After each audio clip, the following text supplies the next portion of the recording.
5 benda aku suka pasal BYD Atto 2. Kalau nak start kereta kan, pergi, tekan kat pintu ni, masuk, dan kau tengok ni dah terus start lah.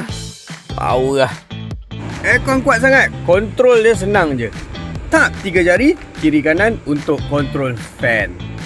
Tap 3 jari atas bawah untuk kontrol temperature. Nombor 2, aku rasa seat dia memang cantik.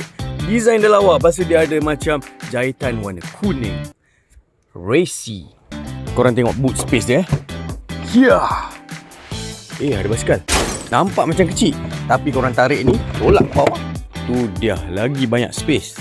Luas tak luas kat belakang ni, meh aku tunjuk. Legroom belakang luas weh. Aku straight kaki macam ni.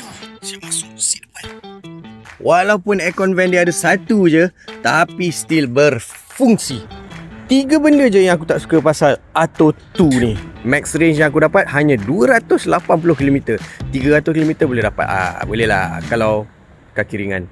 Aku tak puas hati sikit dengan dia punya dashboard design ni. Macam bulky. Dia macam ada satu dinding kat depan yang sangat gedebuk. Ambil kau, aku dashboard.